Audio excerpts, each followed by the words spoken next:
man is the measure. Yes, or at least conscious beings are the measure. Yeah, so it's interesting here. There's a kind of sop thrown to the animal rightists, say, conscious life is the measure. And I wondered as I read this, I thought, well, gee, I wonder why he discriminates against non-conscious forms of life. The poor non-sentient creatures get kind of left out here. I mean, after all, there is a science of what contributes to the flourishing of corn, or there's a science of what contributes to the flourishing of slime molds or conches or slugs. They kind of get left out here. There's a science of what contributes to their flourishing, but that isn't defined to be part of the good.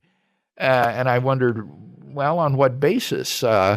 Again, it seems there's a sort of speciesism going on here where one is simply adopting an unjustified bias toward one's own species. So he's gone beyond man is the measure to sentient beings. Sentient life is the measure.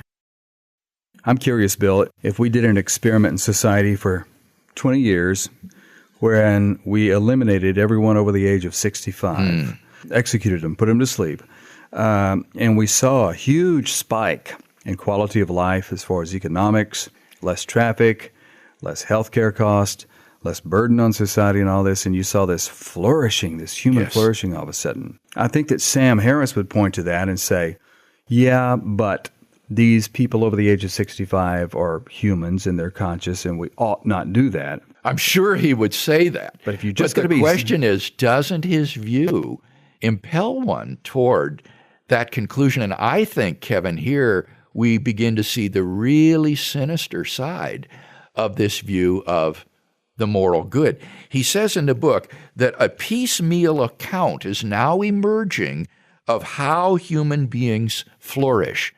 And it immediately occurred to me, wouldn't this lead to eugenics? Yes. Where in order to promote the flourishing of human beings, you would practice infanticide or abortion on any children that are born with physical deformities that are hereditary, which would have eliminated someone like me, for example, who has a genetic neuromuscular disease, as well as people with other sorts of handicaps.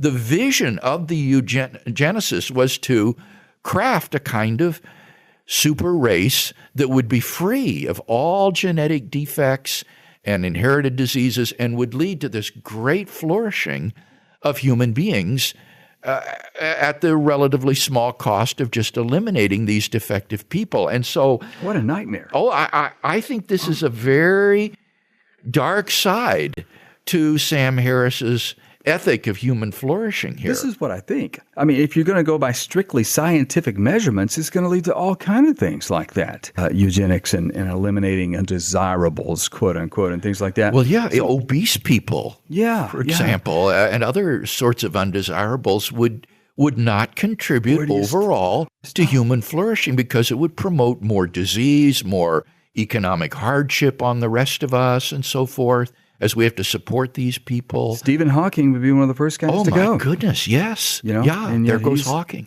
But he's right in line, it seems, with Peter Singer on a lot of things like this. He's very controversial. And I don't think he's that radical, or he's trying not to be. But what it seems to me, Bill, is that science may measure the results of certain actions. Suppose everybody in the community decided to be more loving. And we were actually able to see some spikes and peaks on a scientific graph. If we were to graph that somehow, that would only be a reflection of the moral activity that took place. So it can maybe science can measure certain things, but that doesn't determine. I think we would. I see no objection whatsoever to developing a science of human flourishing as he wants to do. He seems to regard this as controversial, which is interesting. He admits we don't really have it yet. It's only piecemeal, but he's hoping that we can develop a science of what really contributes to human well-being. And that's great. I think that's fine, but I just don't see any moral dimension to that on atheism as to why that would be something that would be good.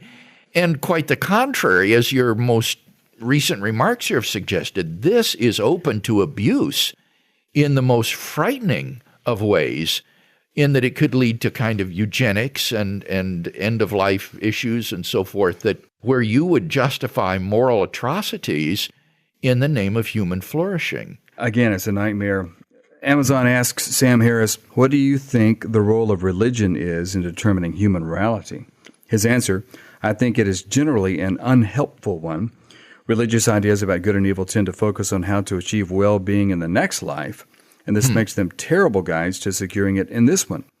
Of course, there are a few gems to be found in every religious tradition, but insofar as these precepts are wise and useful, they are not, in principle, religious. You do not need to believe that the Bible was dictated by the Creator of the universe, or that Jesus Christ was His Son, to see the wisdom and utility of following the golden rule. Yeah, that's a red herring. Yeah. Of course not. We don't think that you need to believe in God or Jesus in order to discern your moral duties or to realize that certain moral values are objective, like love and self-sacrifice for another and tolerance and so forth. And of course, that's not the argument. The argument that we're claiming is that in order to ground moral values and duties objectively, you need to have a transcendent source. They need to be grounded in God. Well, once again, this has been an attempt to rescue morality from the religious realm and put it firmly in the secular realm. And it seems at the same time missing some issues along the way. I think what it is it's one more example of how atheists blink when they stare into the face of atheism and see its consequences. So few modern atheists have the courage that Nietzsche had to look atheism in the face and understand the consequences of the death of God, and they cannot live with the sort of moral nihilism that results. And so you get these salvage operations which make gratuitous assumptions about the nature of the good and human flourishing, and therefore try to provide a kind of secular substitute for a religious foundation for morality. Here's what an Amazon reviewer said, who's an atheist.